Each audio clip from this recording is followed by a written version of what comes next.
แม่พี่น้องป้องปายเบิดสุคนเนาะ FC ทางช่องบ่ภูมิ Channel เนาะมื้อนี้บ่ภูมิก็สิมาตามแนวทางให้พี่น้องคือเก่าเนาะสำหรับเวลาพัฒนาเนาะพี่น้องเนาะสำหรับมื้อนี้เนาะก็ถือว่าหลุดเนาะพี่น้องเนาะเพราะว่ายังให้เด่น7กับ8เนาะก็บ่มาจักโตเนาะพี่น้องบ่ภูมิบ่ได้เอากระดาษมาเนาะก็ถือว่าหลุดเนาะสำหรับเราวพัฒนาเฮาเนาะก็ไปตามกันต่อเลยพี่น้อง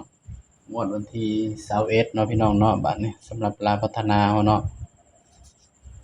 เอาบ่ภูมิลงปากกาแล้ว งวดวันที่21พฤษภาคมเด้อพี่น้องเด้อ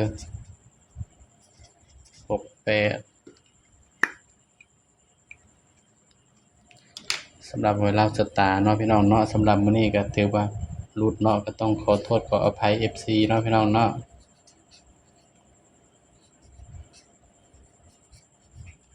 หลุดก็คือหลุดเนาะพี่น้องเนาะหลุดเฮาก็ไปตามกันต่อพี่น้องงวดวันที่21เนาะบัดนี้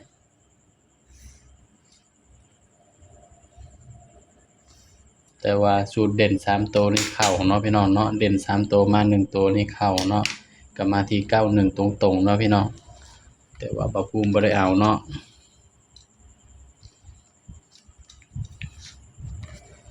ก็มาเบิ่งนำกันเนาะงวดวันที่21เนาะสิได้เด่นตัวใดพี่น้องเนี่ย491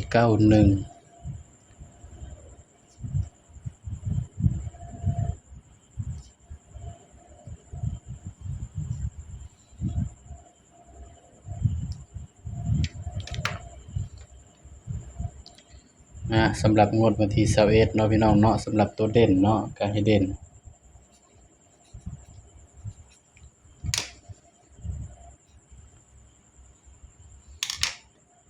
สำหรับตัวเด่นเด้อพี่น้องเด้องวดวันที่21เนาะให้เด่น3กับ4พี่น้อง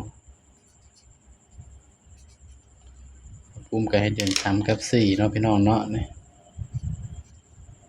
ย้ำว่าตัวเลขก็เป็นเพียงแนวทางเนาะพี่น้องเนาะมีเข้ามีหลุดเนาะ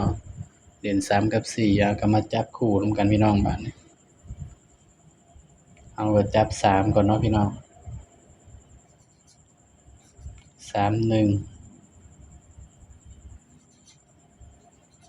35 39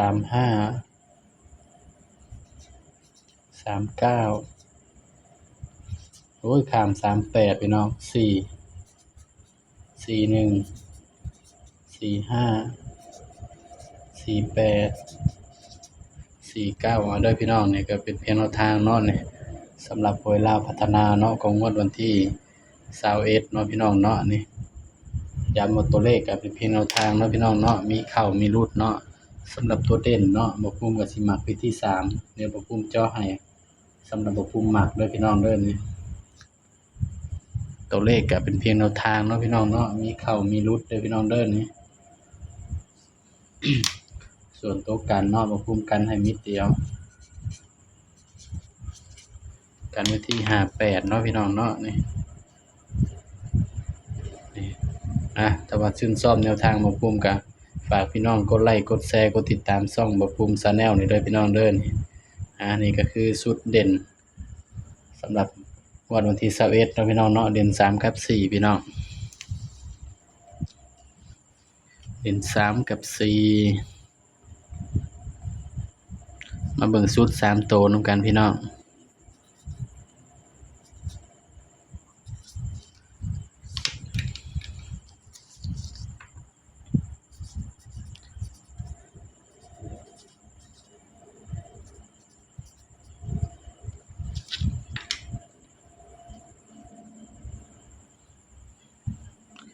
3โตวเนาะพี่น้องเนาะชุด3โตวบ่ภูมิให้มิดเดียวเด้อพี่น้อง